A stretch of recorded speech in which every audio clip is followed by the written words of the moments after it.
Hi, I'm Daniel Lucas, and welcome to Book 101 Review. Book 101 is all about the books that I read for the last 40 years. And today I have my special guest. She is the founder of Connect Meditation, mindfulness and meditation teacher, guiding meditation journey with love, kindness, and compassion. No other than Miss Sonal Kalra. Thank you so much, Daniel. Thank you for having me. Welcome to Book 101, Miss Sonal. And can you please introduce more about yourself? Absolutely. First, I want to thank you and thank all the listeners, all the people who are viewing this. Thank you for your presence. A little bit about myself. As Daniel said, my name is Sonal, and I'm the founder of Connect Meditation, where we guide mindfulness and meditation journeys for groups in corporate and non corporate environments. And of course, we do it with a lot of love, kindness, and compassion. We also love to bring in modern day science. With this ancient practice in order to make it more accessible to the current day practitioner. I'm also trained in somatic EMDR. So in our programs, even if it's me or anyone else doing it, we try and get in somatic EMDR also into the picture. So that's a little bit about what we do at Connect Meditation. And about me, as I was telling Daniel before that, I'm originally from India and now I'm based in Boston. I have a background in psychology, Western psychology. I've done my master's in business administration and MBA. I've also done my master's in labor laws. I worked in the corporate world for a long time and then moved on into corporate training and life coaching. And finally, out of all the tools and processes that I had over the years, I realized that one process which had the highest ROI was meditation, mindfulness. And so during the pandemic, as Daniel, you would have seen, and I'm sure the listeners also would have seen, mental health was a topic which came up so much. Of course, it was always there, but during the pandemic, we all realized it was right in our faces. And that's when I dived more into this and exclusively started giving more of a mindfulness meditation to all those who are ready and asking for it. Miss Sonal Kalra. Thank you so much for sharing your knowledge and wisdom to the world. How do you define mindfulness in a way that transcends formal meditation and become a reality during daily chaos? Beautiful. Such a beautiful question, Daniel. So I think first of all, there's you so beautifully put a mindfulness and meditation. So if I could give a simple definition of mindfulness, would be a present moment, non-judgmental awareness. So what do I mean by that is, let's give you an example. Say, Daniel, you come to me and you say, Sonal, I'm very angry. And I say, how angry are you? And Daniel says, every part of me is angry.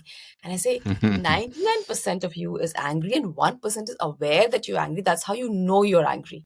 That 1% awareness, like the clouds and the sky. So the sky does not become the clouds. The thoughts of anger are just coming and the cloud is here. So that 1% awareness is what we are trying to practice in mindfulness. Meditation is just a way, sitting meditation, there are different kinds of meditations, of course, but looking at just sitting meditation is just one of the ways of practicing mindfulness. It's a beautiful way. It's like going to the gym in order to practice these muscles of mindfulness. But you can also do it.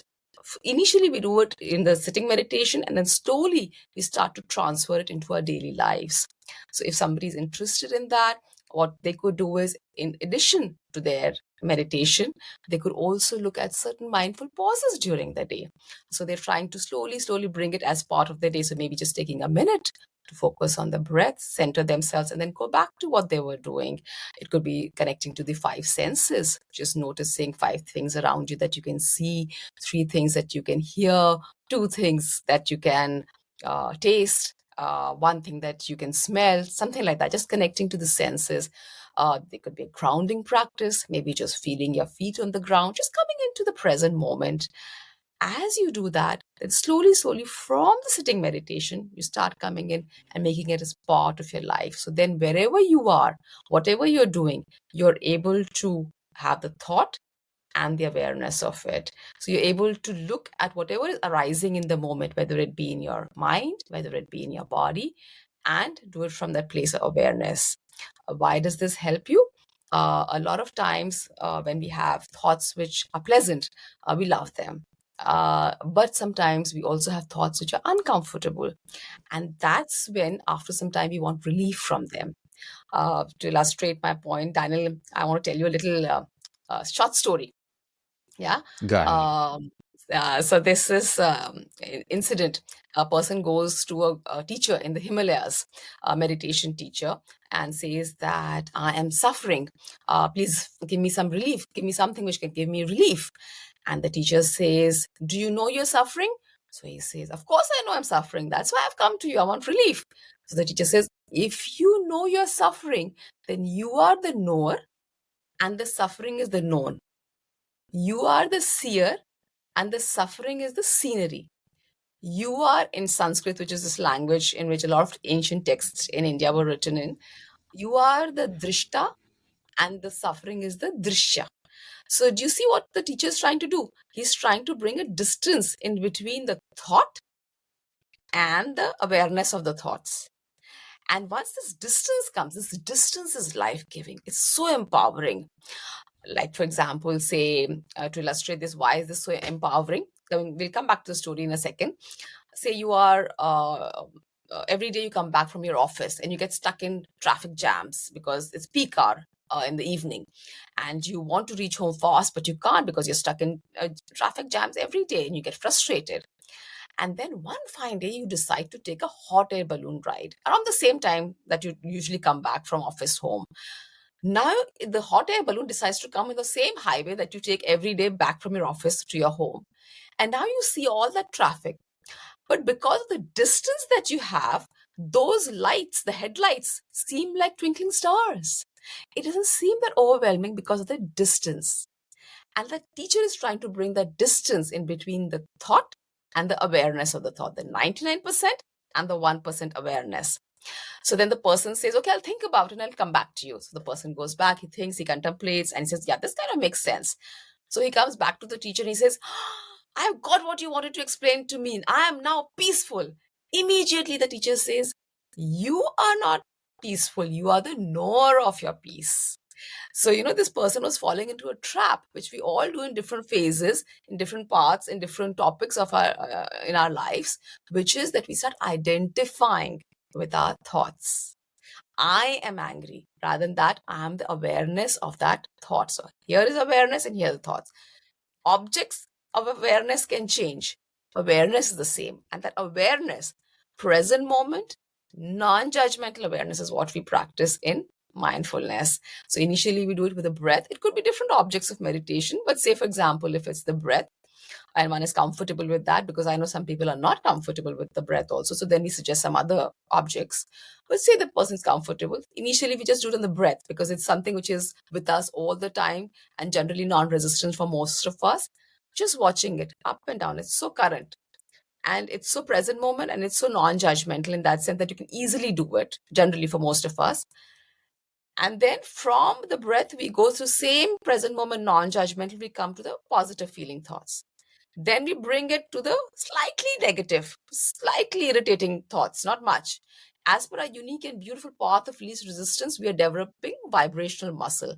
And finally, we go on to the ones which are really, in that sense, more and more negative. Again, as per our unique and beautiful path of least resistance.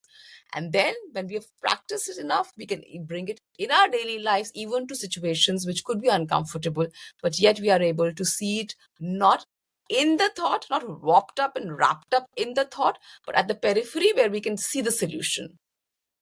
Does it kind of make sense?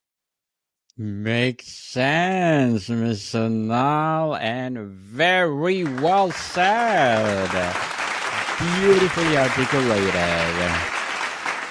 Why is cultivating consciousness more critical today than in pre-digital eras? What unique modern soul viruses does it counter? Um, can you give me your question? Can you just explain your question a little bit more? Yes. So why is it cultivating your consciousness is more critical today than before? I think even earlier, yes, there was a need, no doubt. But modern day stressors, what really tends to happen is that a lot of times, from what I've seen, is that in modern day, there are. So let me give you a little example. What happens is that we have a stress response, and typically the stress response, we have this. So in our, if I can ask you to come along with me, there's this hand model to explain my answer as to why this. I think I should just explain to you what's happening inside our brains, and then we'll go on to why is it important in today's times, even more than yesterday, till earlier years. So this is a hand, and what I'm going to do is I'm going to fold my thumb over my palm and curl my fingers over my uh, thumb.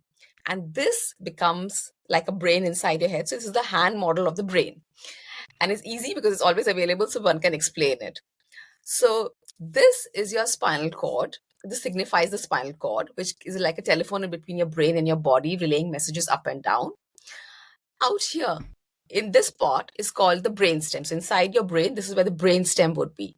The brainstem is something which is responsible for all the automatic things happening in your body, like for example, your heart beating, your breathing.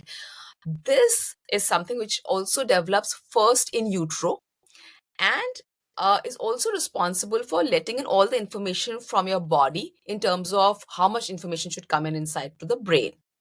In moments of stress, when you're scared, there's trauma, there's a whole lot more information which would be let in because the brainstem doesn't know how what all you need to survive. So that's the brainstem. The brainstem, along with the thumb, signifies the limbic system, which is amygdala and your hippocampus, emotions and memory. This part, if I could call it, just for the sake of calling it, the lower part of your brain, and this is the upper part. There's no terms like this, but just for the sake of explaining, the lower part of your brain is what is responsible for known as the fight, flight, or freeze response. So what happens is in moments of stress, whenever the amygdala is something which is always scouting for danger. Is it safe out here? Is it dangerous? And the moment it feels danger, even if it's confused, it will tend to err on the side of saying there is danger. The moment it says that there's danger, it signals what is known as a fight or flight response, which means that sometimes we might like to stay in the situation and fight. If we can't fight, we might fly away. That means we might run away from the situation. But in situations where we cannot fight or fly, we tend to freeze. Something like a deer in the headlights kind of thing. And those moments are when things get stuck inside our body, in our psyche, in our body. And that's when one needs to get back into a lot of getting unstuck into those what has got stuck out here. We'll come back to this particular thing in a little while. This, when we put the fingers over the uh, thumb, this signifies your cortex. So this is the wrinkly part of the brain, and this makes maps of the external world. And Daniel, do you see these two middle fingernails? Yes, indeed. This is right behind your forehead. This is called your prefrontal cortex. The prefrontal cortex is what is responsible for your um, uh, decision making, intuition, kindness, compassion, empathy, language skills, the fact that you and I are able to understand each other.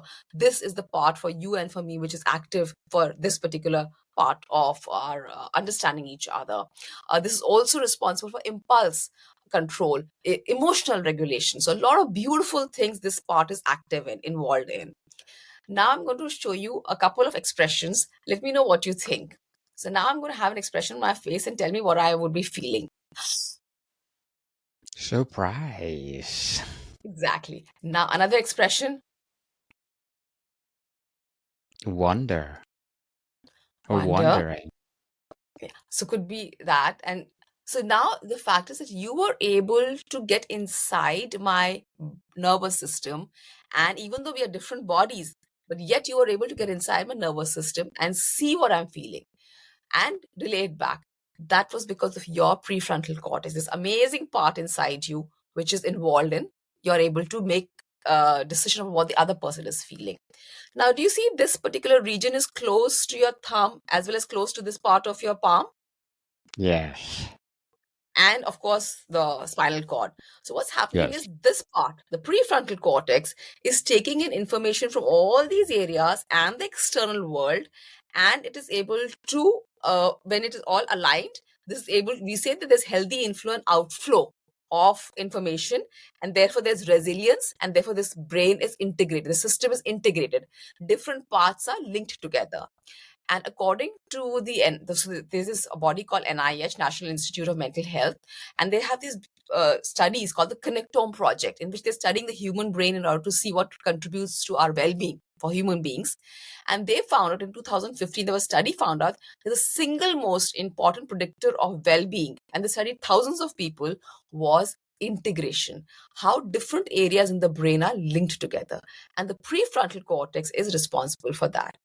Now, what happens, Daniel, is in a lot of times when there's a lot of stress in the body, there's a lot of stress response, the brainstem will allow in a lot more information. And this part, the amygdala, will literally have what we call as signal the fight response, and you have a flipping the lid. Yeah. So now do you see this part which was responsible, just for the sake of explaining, which was responsible for kindness, compassion, empathy? Now you lost touch with that because you flipped your lid. Initially, you might just go like a little bit of irritation. One fine day, you go like this, right? Now, when you lose touch with all this, sometimes in anger, we might say something very rude. And later on, we feel like, what was I thinking? The fact is, you had lost touch with the thinking part of your brain, just for the sake of explaining.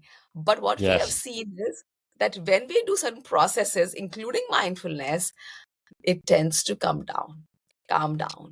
And not only that, next time when you're going to flip your lid, you will actually be able to be aware much more easily in the earlier stages, where it's easily you're able to take control of the situation and avert that situation. uh, this is something I want to tell you, a little incident. There's a little boy, because nowadays they're teaching mindfulness in schools also. So there's a little boy who comes and he says to his teacher in one of the schools, Miss, that means I'm going to flip my lid. I need some time out. I need some time to just focus on my breath. I need to just get into centering part and then come back to the class. So, this is where it's so empowering, even to little ones.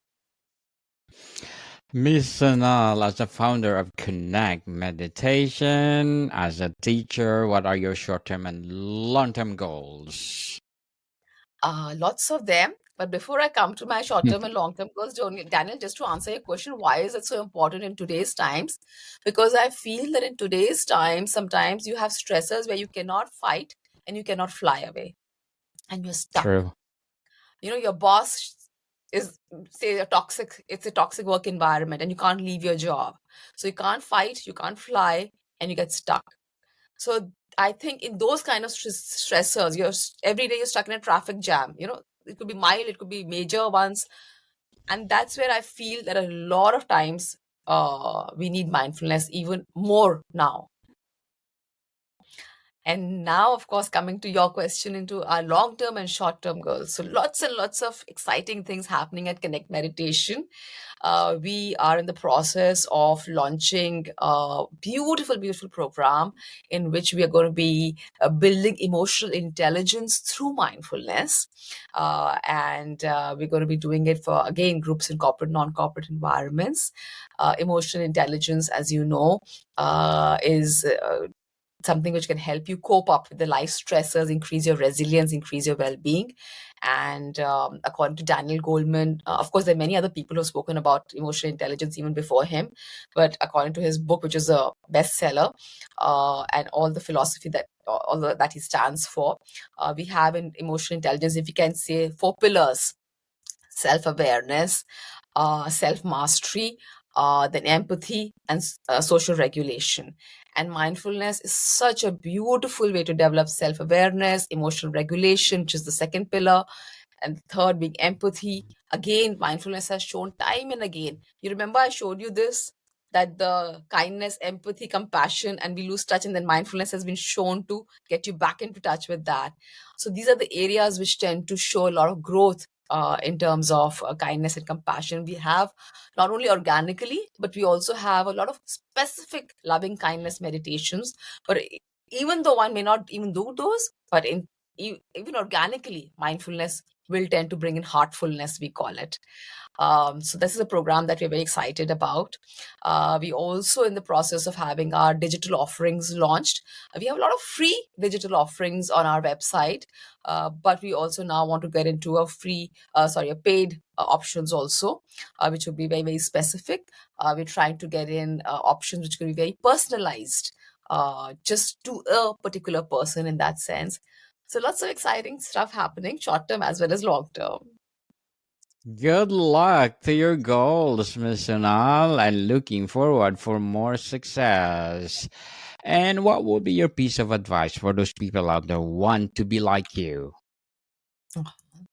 I think my suggestion would be that each one of us is so unique, so beautiful. Just honoring that wherever you are, wherever in your journey. And if there was something, not in terms of to be like me, because I think, like I said, everyone's so unique and so beautiful. So just honoring that. But if there's something that I could say, a suggestion, of course, from my side would be something which cultures throughout the centuries have said: know thyself. And not just know thyself as the human being, as the person, the personality, which is magnificent, the mind and body known as you, but also beyond that, enlarged self, which encompasses the mind and body and is so much more. So, going beyond that, transcending it into deeper, deeper states of consciousness. That's the only suggestion that I would have. Thank you for your advice, Miss Sonal. And can you recommend a book that influenced your journey?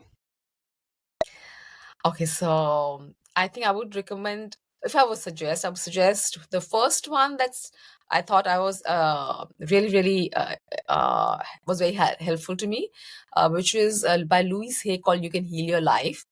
For anyone who's starting out on this journey, that could be something which they may want to grab their hands on. It just talks about affirmations, positive thinking.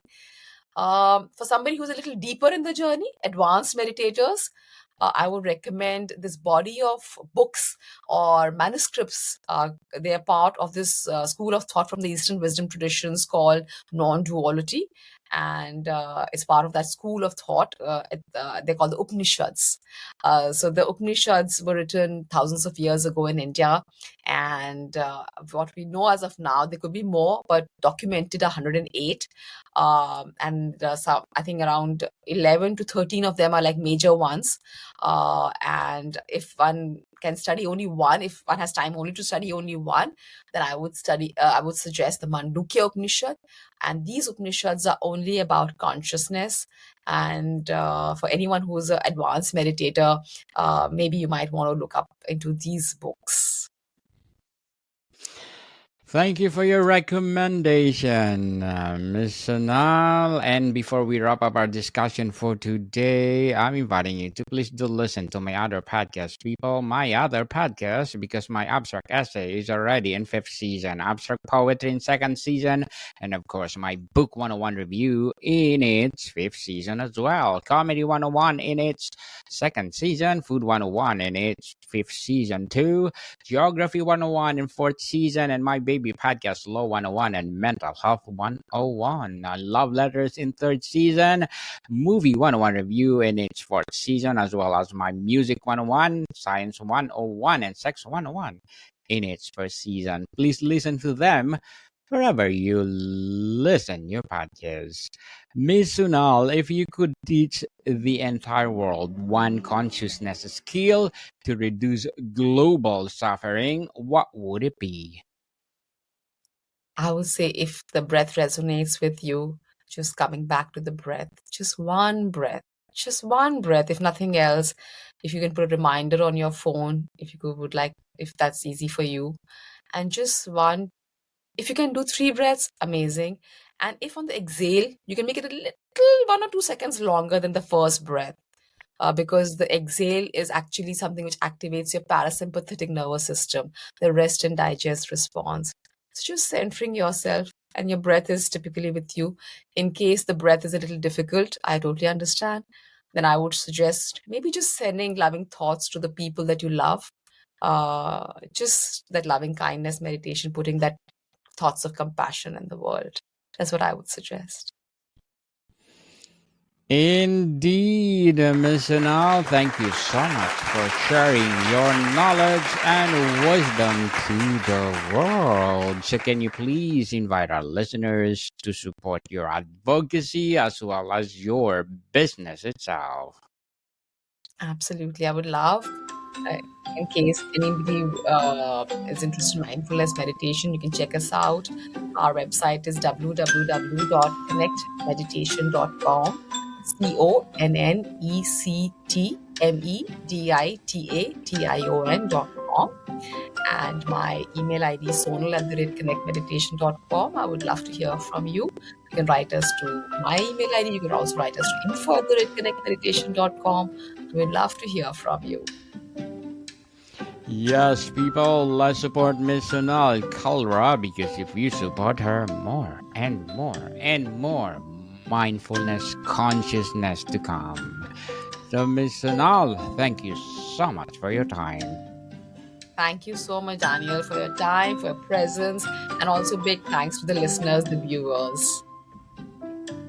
Bodycom people, see you soon.